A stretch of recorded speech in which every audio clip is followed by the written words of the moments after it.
नमस्कार, खबर पहाड़ के स्पेशल बुलेटिन में आपका स्वागत है। और आज हमारे साथ बात करने के लिए उत्तराखंड के पूर्व कैबिनेट मंत्री और लालकुआ विधानसभा से 2 बार विधायक रहे वरिष्ठ कांग्रेसी नेता हरीशचंद्र दुर्गापाल जी हैं, जिनसे हम तीखी बात करते हुए जानेंगे कि 2022 में किस तरह की रणनीति है और वर्तमान सरकार के कामकाज को किस तरह से देखते हैं। दुर्गापाल जी, आपका बहुत बहुत स्वागत है कार्यक्रम में। बहुत बहुत धन्यवाद। दुर्गापाल जी, सबसे पहला सवाल मेरा यह है कि आप पिछली सरकार में 5 साल तक सरकार का हिस्सा रहे, लिहाजा उसके दृष्टिगत आप इस सरकार के 4 साल के कार्यकाल के अनुभव को किस तरह से देखते हैं? देखिए, अगर ये तुलना की जाए पिछले 5 साल की और अब 4 साल से अधिक समय हो गया उसकी, तो धरती आसमान का फ़र्क है। इतना डेवलपमेंट हुआ है कांग्रेस सरकार के समय। विधानसभा की बात कहूँ, यहाँ बड़ी बड़ी सड़कें जो बनी हैं, तो सड़कों का जाल बिछा है वो कांग्रेस शासनकाल में। और विशेष रूप से शिक्षा के क्षेत्र में आज जितने भी स्कूल बने हैं, जिनकी स्वीकृतियाँ हुई हैं, चाहे किशनपुर कोलापार हो, चाहे इंद्रपुर हो, चाहे गौजाली बिजली हो, ये सब कांग्रेस शासनकाल के स्वीकृत विद्यालय हैं। और यही नहीं, शिक्षा के क्षेत्र में इतने इंटर कॉलेज, बिंदुखत्ता में पुराना Bindukhatta inter college, Khudiyakhatta inter college, Daudiya inter college, Motinagar inter college, जितने भी शिक्षा क्षेत्र के इंटर कॉलेज, हाई स्कूल बने, लालकुआ बालिका इंटर कॉलेज, सब कांग्रेस शासनकाल के हैं। और इसी दृष्टिकोण को देखते हुए यहाँ उच्च शिक्षा की बहुत आवश्यकता थी। ये बहुत बड़ा रिकॉर्ड है कि हल्दूचौड़ जैसे ग्रामीण क्षेत्र में राजकीय गवर्नमेंट डिग्री लाल बहादुर शास्त्री राजकीय महाविद्यालय बनाया गया, जिसका प्रांतीकरण हुआ है। आज कम से कम हजारों 1200 बच्चे वहाँ इसी क्षेत्र के शिक्षा ग्रहण कर रहे हैं, पैदल आ रहे हैं, साइकिल आ रहे हैं। लेकिन और जहाँ तक डेयरी डेवलपमेंट का काम है, अभूतपूर्व काम हुए। प्रोत्साहन राशि 4 रुपये लीटर दी गई, गंगा गाय महिला डेयरी योजना चलाई गई, और लालकुआ में ट्रेनिंग सेंटर सहित बहुत किसानों की आय बढ़ाने के लिए काम किए गए। किसानों की आय दुगनी करने का लक्ष्य जो एक कांग्रेस का था, निश्चित रूप से उसका परिणाम प्रोत्साहन राशि के रूप में मिला, जो कि अब पिछली अभी बकाया है, आगे भी निरंतर नहीं मिल रही। तो मैं अगर गिनाऊं, चिकित्सा के क्षेत्र में लालकुआ में एडिशनल डिस्पेंसरी, लालकुआ में 10 बेड का अस्पताल, हल्दूचौड़ में 30 बेड का अस्पताल, और चहुमुखी विकास की एक जो योजना कांग्रेस की थी, उसको धरातल पर लाने का प्रयास किया। ITI, यहाँ पर ITI चोरगलिया, ITI बिंदुखत्ता, यही नहीं, पेयजल नलकूपों का जाल बिछाया गया। पेयजल चाहे पूरी तल्ली हल्द्वानी हो, चाहे मोटा हल्दू हो, चाहे हल्दूचौड़ क्षेत्र हो, चाहे गोलापार क्षेत्र हो, चाहे चोरगलिया क्षेत्र हो, ट्यूबवेलों का जाल बिछा करके पेयजल की समस्या का समाधान किया। और विशेष रूप से जो बहुत बहुत महत्वपूर्ण काम था, नंदौर, मुझे याद है 2002-03 में जो त्रासदी नंदौर में आई, बाढ़ भयंकर, मैं स्वयं गया था मौके में रात को, SDM भटनागर थे उनको लेकर के। और उस दिन से ये सोच बनी कि चोरगलिया को बचा सकता है तो केवल चुगान क्षेत्र घोषित करने के बाद ही नंदौर नदी में चुगान हो, इसलिए चोरगलिया बच सकता है। तो तत्कालीन मुख्यमंत्री स्वर्गीय पंडित नरेंद्र तिवारी की बहुत बड़ी कृपा से इस प्रस्ताव को वहाँ तक ले गए और नंदौर नदी चुगान के लिए खुली। आज हजारों हजार लोगों को रोजगार मिला है, ये कांग्रेस की देन है। वो इसके अतिरिक्त मैं ये कहना चाहूँगा, जो किसानों की आय दुगनी करने की बात डबल इंजन सरकार ने की, आज ठीक उसका उल्टा हो रहा है। आज किसान औने पौने दामों में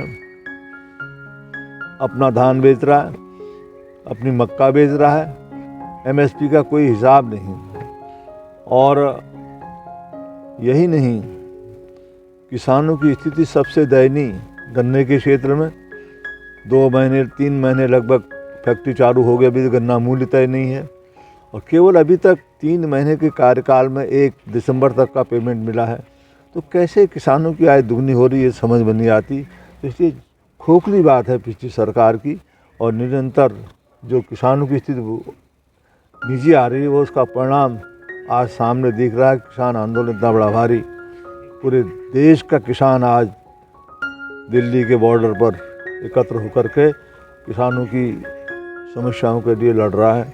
एमएसपी कानून बने, ये बहुत महत्वपूर्ण है, क्योंकि पिछली सरकारों में हमने देखा कांग्रेस शासनकाल में एमएसपी होती थी, लेकिन व्यापारी उससे 100 रुपया 50 रुपया बढ़ करके दाम दे जाता। आज ठीक उसका विपरीत हो रहा है। एमएसपी हो रही है 1800 या 1900, उससे कम दाम पर धान या अन्य सामान गेहूँ या वो खरीदे जा रहे हैं। तो कहाँ किसानों की आय दुगनी हो रही। तो इस तरह से मैं समझता हूँ कि जो कांग्रेस शासन काल में जो काम हुए, मेरे बुजुर्ग मेरे तीर्थ, बहुत बड़ी भारी योजना हरीश रावत सरकार ने चलाई, वो बंद कर दी गई। और 2 व्यक्तियों को वो पेंशन, वृद्धा पेंशन, चाहे पति पत्नी दोनों हों, उनको देने की योजना चलाई, वो बंद कर दी गई, केवल एक व्यक्ति को मिलेगी। तो प्रोत्साहन राशि अभी नहीं मिली। तो बहुत सी कल्याणकारी योजनाएं जो पिछली सरकार थी उनको बंद कर दिया गया, और केवल प्रचार मात्र करके, लोगों को गुमराह करके रोजगार, आज इतनी गंभीर समस्या है, कहाँ गया रोजगार का मुद्दा। आज इतनी गंभीर समस्या है बेरोजगारी, आज बेरोजगार सड़कों में घूम रहे हैं, परेशान है। बीटेक MBA ITI करने वाले बच्चे भी सड़कों में घूम रहे हैं। तो कहाँ है रोजगार? रोजगार की व्यवस्था नहीं। स्वरोजगार की बात कहते हैं, स्वरोजगार में अपना सामंजस्य नहीं है, बैंक का तालमेल नहीं है, लोग चक्कर काट रहे हैं बैंकों के, युवा चक्कर काट रहे हैं बैंकों के, उनको पैसा उपलब्ध नहीं हो रहा। MSME जो महत्वपूर्ण विभाग है, MSME के अंतर्गत जो स्वयं मेरे पास था पहले विभाग, हमने उस समय कई लोगों को लोन दिलवाया और बहुत जोरदार तरीके से MSME योजना में काम आज नहीं है ठप। खादी ग्रामोद्योग बोर्ड में नहीं मिल रहा लोन। तो ये सारी समस्याएं, सिडकुल में फैक्ट्रियां बंद हो रही हैं। तो कहाँ रोजगार? कोई नई फैक्ट्री बताएं कि भाजपा शासनकाल में कोई नई फैक्ट्री लगी हो। एक भी फैक्ट्री पंडित नरेंद्र दत्त तिवारी के कार्यकाल में, चाहे सितारगंज हो, चाहे रुद्रपुर हो, चाहे भगवानपुर हो, चाहे सैलाकुई हो, चाहे देहरादून हो, जितनी भी सिडकुल क्षेत्र में फैक्ट्रियाँ लगी वो कांग्रेस शासनकाल में पंडित नरेंद्र दत्त तिवारी के अथक प्रयासों से लगी। अब वो फैक्ट्रियाँ आज बंद हो रही हैं, बेरोजगार वहाँ घूम रहे हैं, मर्डरा रहे हैं। आए दिन जो लोग नौकरी में थे उनको निकाला जा रहा है। तो क्या कर रही है डबल इंजन सरकार? क्या सोच रही है युवाओं के लिए? बेरोजगारी गंभीर समस्या है। इन सब बातों को लेकर मैं ये कहूँगा कि 4 साढ़े 4 साल का कार्यकाल डबल इंजन सरकार, अब भाजपा सरकार का निराशाजनक रहा है। इसके अलावा सर, स्थानीय विधायक नवीन दुमका पिछले बार चुनाव में आपसे भारी मतों से जीते थे और लोगों की अपेक्षाएं भी थी। इन 4 सालों में उनके कार्यकाल को किस तरह से आंकते हैं आप? देखिए, मैं किसी के कार्यकाल के बारे में कुछ कहना नहीं चाहता हूँ। इसलिए नहीं कहना चाहता हूँ कि जैसा मैंने कहा कि जो कुछ हमने किया, अभी निदेशालय के लिए भूमि उपलब्ध करा दी, डेयरी डेवलपमेंट बोर्ड, वो दुग्ध निदेशालय जो पूरे उत्तराखंड का है, वो ओपन यूनिवर्सिटी के सामने। वन भूमि प्राप्त होना बड़ा मुश्किल है, वन भूमि प्राप्त हो गई, उसका सीमांकन हो गया, पेड़ कट गए, शिलान्यास हो गया, लेकिन अभी तक वहाँ काम शुरू नहीं हुआ। ये उपलब्धि है डेयरी डेवलपमेंट की 4 साढ़े 4 साल की। और विशेष रूप से ये अस्पताल जो 30 बेड का हमने एक सोच के साथ बनाया कि यहाँ बिंदु खत्ता, हल्दुचौड़ ग्रामीण क्षेत्र सब लोगों को सुविधा मिलेगी, वो अभी अधर में लटका हुआ है। तो डेवलपमेंट के कार्य जो थे, ITI चोरगलिया अभी काम शुरू नहीं हुआ। तो विकास के कार्य जो कांग्रेस शासनकाल में स्वीकृत थे वो अभी लंबित हैं, कई योजनाएं लंबित हैं।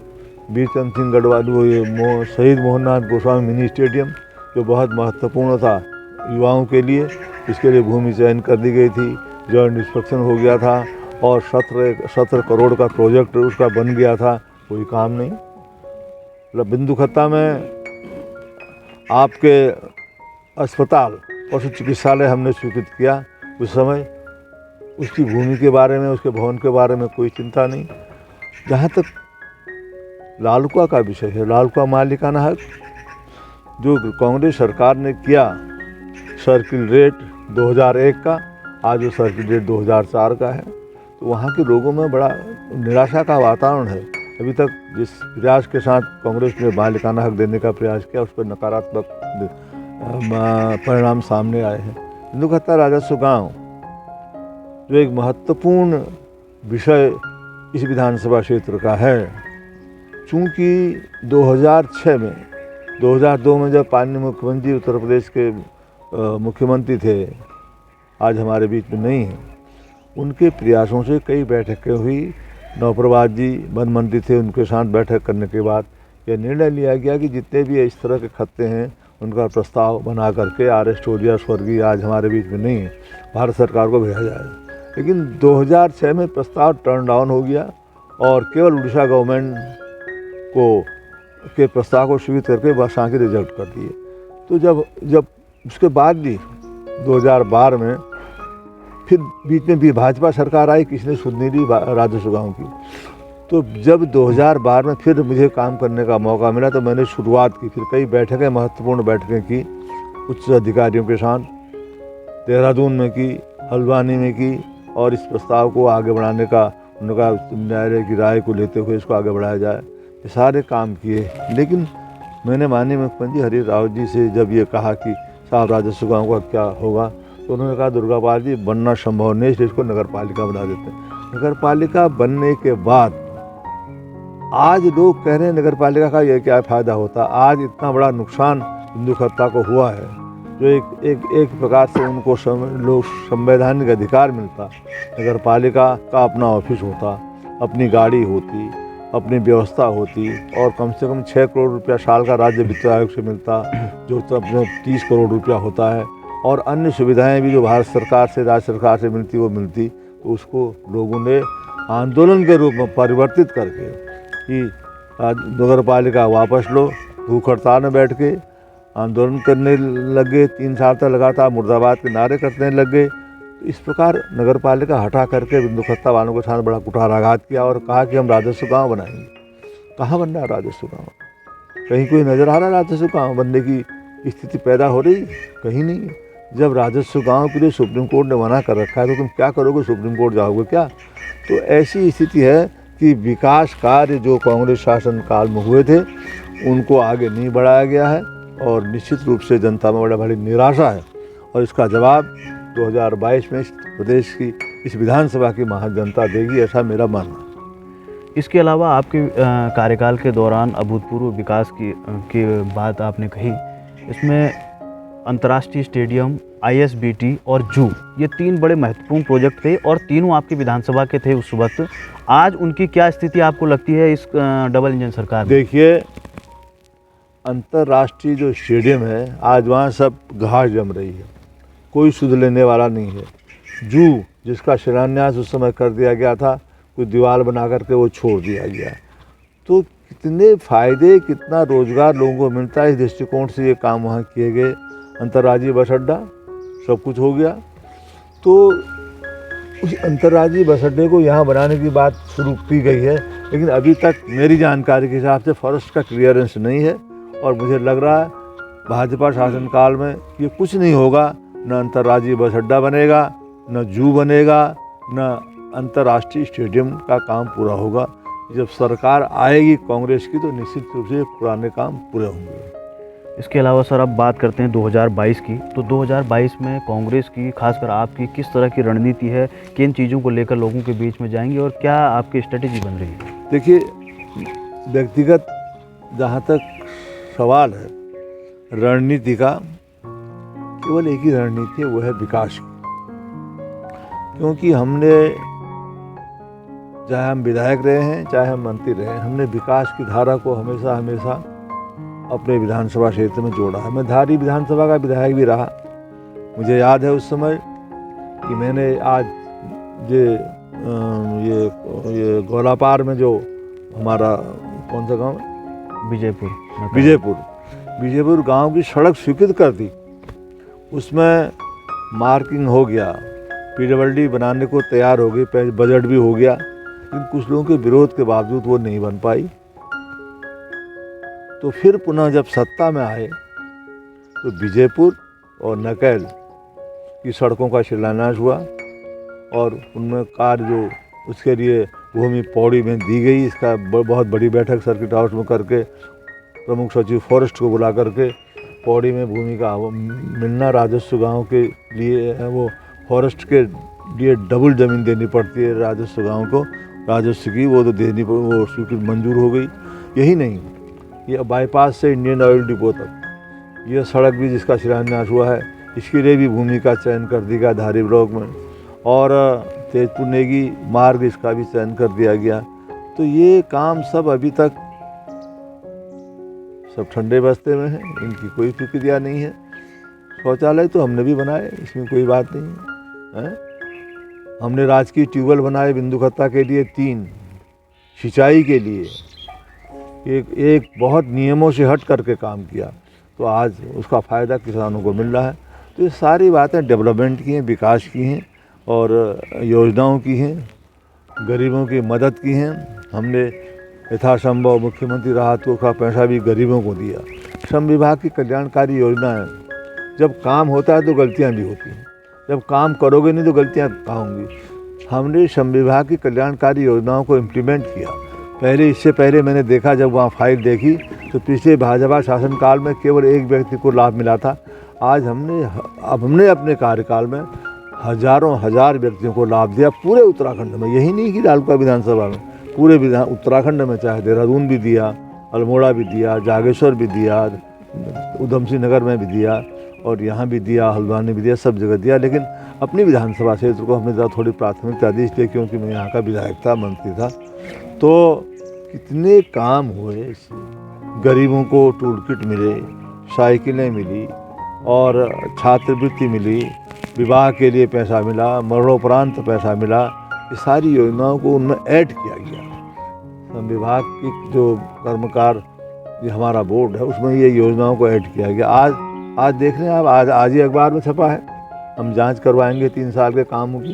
कर्मकार बोर्ड के अध्यक्ष कह रहे हैं शेर सिंह जी, तो लगातार अखबारों में छप रहा है, तो इसका मतलब कुछ न कुछ तो है। तो ये सब बातें आज देखने को आ रही हैं। और जहाँ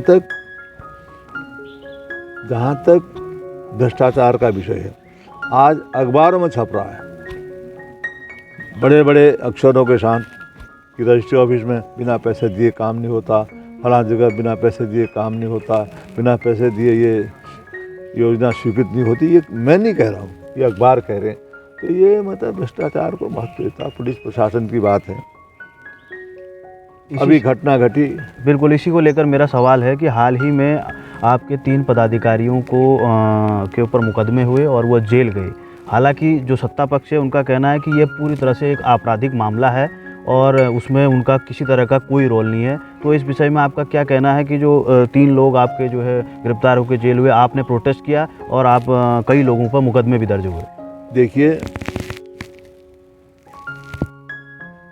ये हमारी जिम्मेदारी है, जब हमारे कार्यकर्ता का कहीं पर उत्पीड़न होता है, कहीं पर उसको तकलीफ होती है, दिक्कत होती है, तो उसकी जानकारी करना, उसकी मदद करना। तो जब मुझे भी ये पता चला कि इस तरह की घटना घटी है, मैं भी स्वयं खुद गया कोतवाली में और मैंने पूछा कि क्या कारण है, ये सब पूछा जो मुझे बताया गया। और मुझे ऐसा महसूस हुआ कि अचानक किसी FIR पर पुलिस को हस्तक्षेप करना पड़ा, जिसमें विवाद बढ़ गया। मेरा ये मानना है कि जनप्रतिनिधि अपने कार्यकर्ता के लिए तो जाएगा ही जाएगा, चाहे मंत्री हो, चाहे विधायक हो, चाहे पूर्व मंत्री हो। इसलिए इस बात को तूल देना बहुत अच्छी बात नहीं है। अब देखिए कितनी कथनी करनी में फ़र्क है। अभी हल्द्वानी में सत्ता पक्ष के मेयर बैठ गए धरने पर, हटाओ कोतवाल, जब तक कोतवाल हटा नहीं धरने से हटे नहीं रात में। तो हम लोग वहाँ गए, मैं भी वहाँ गया, तो अज्ञात लोगों के खिलाफ मुकदमा। काहे का मुकदमा? लोगों ने कोई कोतवाली नहीं घेरी, लोग अपनी बात कहने गए, पूछने गए वे कहाँ पर हैं धामी, हमें दिखा दो, कहाँ पर अगला व्यक्ति राजा धामी कमलदानों में दिखा दो, ये कहने लोग गए, तो उनके खिलाफ मुकदमा और आज वो जेल में है। खैर कल उनकी जमानत हो गई। अब उनका प्रकरण दूसरा था, लेकिन उसके अलावा देखिए जो अज्ञात रिपोर्ट लोगों के खिलाफ 45 लोगों के खिलाफ की गई, वो भी एक साजिश है पुलिस की। कोई कोतवाली नहीं घेरी गई, कोई नुकसान नहीं किया गया, रात भर गेट बंद रहा, लोगों का आना जाना बंद हो गया। कोई भी सीरियस मामला हो, लोग कहें तो उसके लिए रास्ता बंद। तो ये पुलिस मित्र का काम है क्या? और कथनी करनी देखो, हल्द्वानी में ऐसा, लालकुआ में वैसा। तो ये सरकार की नीयत पर प्रश्न उठता है। सर, इसके अलावा बात की जाए तो बिंदु खत्ता राजस्व गांव को लेकर आपने बात बताई, और सत्ता पक्ष का भी ये कहना है कि धीरे धीरे वहाँ विकास कार्य पहुँचेंगे तो बाद में राजस्व गांव मांग लिया जाएगा। लेकिन आपने भी कहा कि आपने लंबे संघर्ष किए हैं बिंदु खत्ता राजस्व गांव के लिए, लेकिन सवाल वही है कि बिंदु खत्ता के लोगों का संवैधानिक भविष्य क्या होगा? देखिए, मैंने अभी आपको फाइल दिखाई, इसमें स्पष्ट लिखा हुआ है वन विभाग द्वारा भी कि बिंदु खत्ता को बिजली, पानी, सड़क, स्वास्थ्य, शिक्षा सारी सुविधाएं प्राप्त हो गई हैं, इसलिए इसको राजस्व गांव नहीं होने से अन्य सुविधाएं नहीं मिल रही। ये आपने पढ़ा फाइल में। ये सारी कार्रवाई हमने की, लेकिन सुप्रीम कोर्ट की वजह से जो दिक्कतें आई उसका समाधान एक ही रास्ता था कि नगर पालिका बना दी जाए। अब नगर पालिका का विरोध करके लोगों ने निश्चित रूप से बिंदु खत्ता वालों के साथ बड़ा भारी अन्याय किया है। और मेरा जो व्यक्तिगत विचार है, जो स्थिति बिंदु खत्ता में राजस्व गांव की है उसको केवल पूरा कर सकती है तो कांग्रेस सरकार कर सकती है। उसने शुरुआत की है, और यदि समय ऐसा आएगा तो फिर उच्चतम न्यायालय में बातचीत करके और वन विभाग से और राजस्व विभाग से बात करके इस बात को आगे बढ़ाया जाएगा।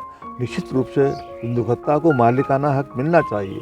आज नगर पालिका होती तो उनको कम से कम ये कहने को होता कि नगर पालिका के रहने वाले हैं, वहाँ का चेयरमैन होता, वहाँ का सभासद होता, वहाँ की गाड़ी होती, वहाँ का बजट होता, तो आज सबसे बड़ी नगर पालिका बिंदु खत्ता होती। नहीं, आपका क्या स्टैंड रहेगा चुनाव में कि आप एज ए नगर पालिका लेकर वहाँ जाएंगे या राजस्व गांव की संघर्ष की लड़ाई लेकर जाएंगे? जो स्पष्ट है, हमारा स्टैंड केवल जनता है। जनता की जो डिमांड होगी उसके हिसाब से हम काम करेंगे। सर, इसके अलावा अगर बात की जाए तो कांग्रेस में हमने लंबे समय से देखा कि कभी आप निर्दलीय लड़े और कभी हरेंद्र बोरा निर्दलीय लड़े, और 2007 से हम ये देखते आ रहे हैं। 2007 से पहले हमने देखा कि कांग्रेस का जो लाठी झंडा उठाने वाला कार्यकर्ता था वो एक पैरेलल पार्टी के साथ चलता था। ठीक है। लेकिन आज ऐसा क्यों लगता है कि लालकुआ विधानसभा में कांग्रेस के दो धड़े हैं? हालांकि वो चुनाव में और खुल के सामने आते हैं, अभी फिलहाल चुनाव नहीं है तो सामान देखते हैं। क्यों नहीं आप उस गहराई को पाट पा रहे हैं कार्यकर्ताओं के बीच में? देखिए, मतभेद सारी पार्टियों में होते हैं, और मुझे ऐसा लग रहा है कि इस समय कोई मतभेद नहीं है। सबका एक ही लक्ष्य है कि भाजपा को हराओ और उत्तराखंड बचाओ। तो कहीं ना कहीं ये मानेंगे कि आने वाले चुनाव में इस तरह की कोई बात नहीं दिखाई देगी? बिल्कुल नहीं दिखाई देगी, जैसा मेरा अनुमान है, इसलिए कि सब समझ चुके हैं कि आज जनता त्रस्त है, आज परेशान है, आज वो आस लगाए बैठी है। आज किसान परेशान है, वो भी आस लगाए बैठा है। तो जनता जब त्रस्त होती है तो निश्चित रूप से वहाँ पर कोई मनमुटाव नहीं होते हैं और एकता का परिचय देते हैं। कांग्रेस संगठन में भी ये होगा कि सब 2022 की तैयारी के लिए मिलकर के काम करेंगे। सर, लालकुआ में कांग्रेस के संगठन की बात की जाए, जो आपके मंडल हैं, संगठन हैं, उसको आप किस नज़रिए से आंकते हैं कि कहीं ना कहीं जो बूथ स्तर पर जो आपकी रणनीति होनी चाहिए या तमाम अन्य चीज़ें हैं, इनको किस तरह से देखते हैं कि क्योंकि आपके पास मुश्किल से 10 महीने बचे हैं जनता के बीच में प्रखर से उठाने के? जी, बूथ स्तर की कार्रवाई बहुत तेज़ी से चल रही है। आज ही लालकुआ बैठक है, लगातार ग्रामीण क्षेत्र में बैठक हो गई, तल्ले हल्द्वानी में हो गई, हल्दूचौड़ हो गई, गोलापार हो गई, चोरगलिया हो गई।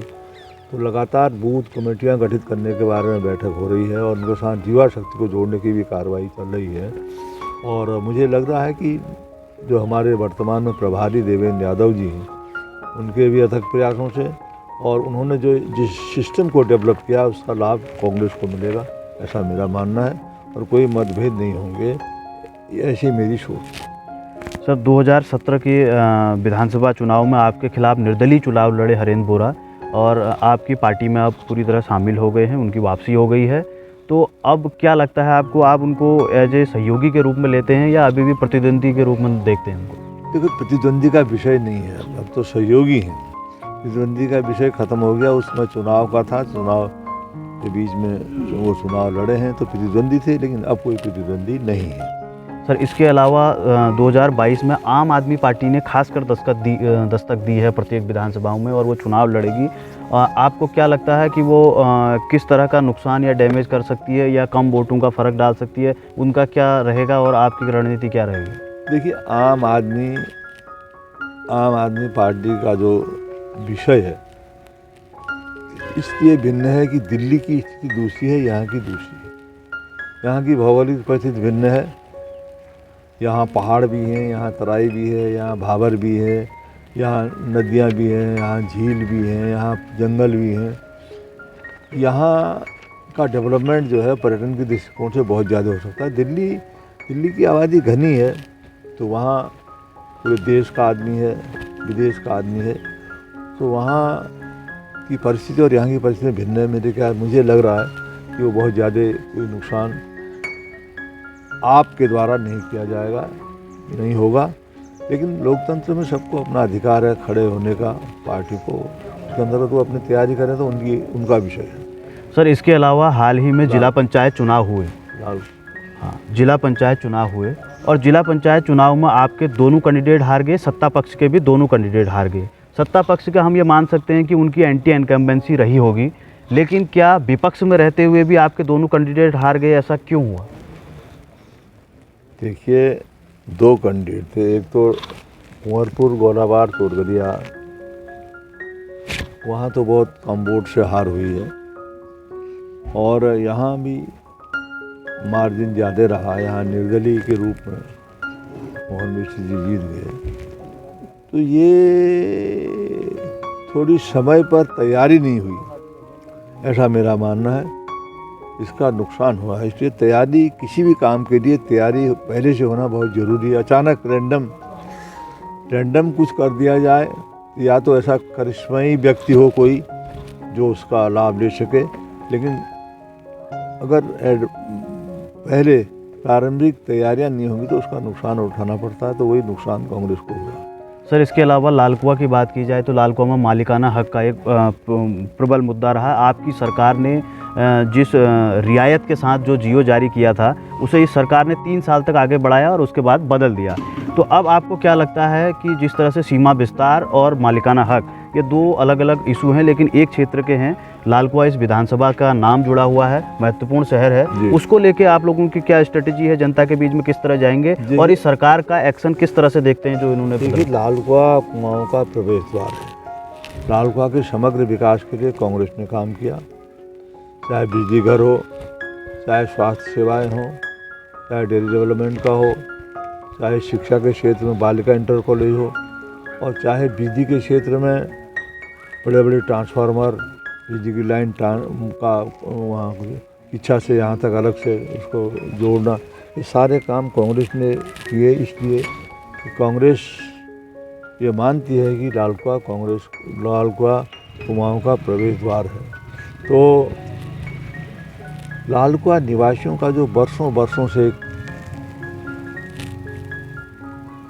जो उनकी डिमांड है कि मालिकाना हक मिलना चाहिए, इसके लिए भरपूर प्रयास किया कांग्रेस सरकार ने और 2001 के सर्किल रेट के आधार पर कहा कि इनको ज़मीन आवंटित कर दी जाए और 100 वर्ग मीटर या वर्ग फीट तक निःशुल्क ज़मीन दे दी जाए। ये बहुत ऐतिहासिक निर्णय था। कई बार कैबिनेट में यह विचार आया, लेकिन परिवर्तन करने के बाद ये इस पर मुहर लगी, तो इसको इम्प्लीमेंट नहीं किया गया, सरकार चली गई। अब हम देख रहे हैं कि 2004 का सर्टिफिकेट, बताइए, लोगों में गुस्सा है, कहाँ से लाएंगे पैसा, गरीब आदमी की जेब कहाँ से भरी जाएगी। तो ये सब विषय हैं जिसके लिए कांग्रेस बहुत मजबूती से काम करेगी। यदि कांग्रेस सत्ता में आएगी तो फिर से जो पुराने सर्किल रेट है उसके आधार पर भूमि का आवंटन लाल कुआं को किया जाएगा। सर, फिर वही चुनाव 2022 के हैं, तो आप भी कांग्रेस की तरफ से पूरी तरह से तैयारी कर रहे हैं और हरेंद्र बोरा भी तैयारी कर रहे हैं और कई अन्य दावेदार हैं वो भी तैयारी कर रहे हैं। तो अब आपको क्या लगता है, आप प्रबल रूप से अपनी दावेदारी पेश करेंगे चुनाव लड़ने के लिए? देखिए पांडे जी, चुनाव लड़ाती है जनता, पार्टी तो एक माध्यम है। और मैं तो यही कह रहा हूँ, जनता चाहेगी, पब्लिक में ये मैसेज जाएगा कि हम लोगों की आवश्यकता है तो हम तैयार रहेंगे। पब्लिक चाहेगी नहीं तो फिर ज़बरदस्ती तो घुसपैठ तो करेंगे नहीं। तो वातावरण को मजबूत बनाने का प्रयास किया जा रहा है और वातावरण में धीरे धीरे एक सोच पैदा हो रही है कि कांग्रेस शासनकाल में डेवलपमेंट होता है। कर्मचारी, आज देखिए आप, कर्मचारी जगह जगह आंदोलन थे, रोज़ अखबारों में आ रहा है। तो आज कौन है सुखी? किसान सुखी नहीं, कर्मचारी सुखी नहीं, व्यापारी सुखी नहीं, छोटा मोटा व्यापारी परेशान है। यार मेरा साहब कुछ है ही नहीं। कुछ लोग कह रहे हैं मेरे पास आकर के कि वो हमारा बिजनेस ठप हो गया, हम तो बहुत परेशान हैं भाजपा सरकार से, डबल इंजन सरकार से। मैं नहीं कह रहा हूँ, लोग कह रहे हैं। तो लोग कहेंगे और निश्चित रूप से कांग्रेस सर्वे भी कराएगी, जिसको नंबर आएगा उसको चुनाव लड़ाएगी। और अंतिम सवाल मेरा ये है कि आपकी पार्टी के, आप इतने सीनियर लीडर हैं और आपके पार्टी के पूर्व मुख्यमंत्री हरीश रावत, इंदिरा हृदय, प्रीतम सिंह इन दिनों लगातार अपोजिशन होने के साथ ही सरकार पर सवाल दागने के बजाय आपस में सवाल दागते हैं। तो आपको क्या लगता है कि ये कहीं ना कहीं एक निचले स्तर के कार्यकर्ता का मनोबल गिराता है? वो आप बात ठीक कह रहे हैं, लेकिन अब कुछ दिनों से आपने देखा होगा ये विषय बंद हो गया है। इसलिए बंद हो गया कि समन्वय समिति एक बना दी गई है, जिसमें प्रीतम सिंह जी भी हैं, डॉक्टर इंदिरा हृदय भी हैं, पूर्व अध्यक्ष किशोर उपाध्याय भी हैं, हरीश रावत जी भी हैं और किरण मेहरा जी भी हैं, कई लोग हैं। इसलिए समन्वय से ही कोई काम होता है। संघे शक्ति कलयुग है, शक्ति को एकत्र करके उसका प्रयोग करना ही इस कलयुग में बहुत महत्वपूर्ण है। आपके कई साथी कहते हैं कि हरीश रावत जी को चेहरा बनाया जाना चाहिए, आपके क्या मंतव्य है? देखिए, चेहरा अभी से, चेहरा लोगों के मन में होता है और हाईकमान के मन में भी होता है। जो स्थिति पैदा होगी निश्चित रूप से उस समय चेहरा बनेगा। हरीश रावत जी का अपना अनुभव है काम करने का, वो मुख्यमंत्री रहे हैं, वो भारत सरकार में मंत्री रहे हैं, MP रहे हैं, उत्तराखंड कांग्रेस के अध्यक्ष हैं, वर्तमान में जनरल सेक्रेटरी हैं, पंजाब के प्रभारी हैं, CRC के मेंबर हैं, उनके पास अनुभव है। इसी अनुभव के आधार पर लोग कह रहे हैं, वो तो बात ठीक है। सर, इसके अलावा जाते जाते मैं आपसे कहूँगा कि लालकुआ विधानसभा की जनता से आप क्या कहना चाहेंगे? जिस तरह से आप जनसंपर्क कर रहे हैं, उनकी समस्याएं लगातार उठाते हैं, किसानों के बीच जाते हैं, तो विधानसभा की जनता को आपका क्या मैसेज है? देखिए, विधानसभा की जनता को मेरा प्रणाम है, क्योंकि मैं पहले कह चुका हूँ जनता जनार्दन सब कुछ होती है। वहाँ श्रमिक वर्ग भी है, व्यापारी वर्ग भी है, किसान वर्ग भी है और खत्ते क्षेत्र के लोग भी हैं। मैं तो जनता से एक ही बात कहना चाहूँगा, जो आपका भला कर सके वो परिणाम आपके सामने है। हरीश रावत जी और पंडित रणजीत तिवारी ने बिंदुखत्ता को बचाया है, वो कांग्रेस के लोग थे। बिंदुखत्ता में आज विकास की जो लहर पैदा की है वो 2002 के बाद, जब मुझको भी काम करने का मौका मिला, धारी विधानसभा विधायक था, तो तब से वहाँ सड़कों का बनना शुरू हुआ। आज बिल्कुल वहाँ चौतरफा बड़ी बड़ी सड़कें हैं, कई लोगों को दुकान के माध्यम से रोज़गार मिला है। तो लोग इस बात को समझते हैं और मैं चाहूँगा कि लोग इस बात को समझें और 2022 में कांग्रेस को मजबूत करें।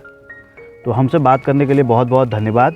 ये थे हमारे साथ पूर्व कैबिनेट मंत्री हरीश चंद्र दुर्गापाल। अगले हफ्ते हम किसी खास शख्सियत के साथ आपकी मुलाकात कराएंगे। तब तक के लिए नमस्कार।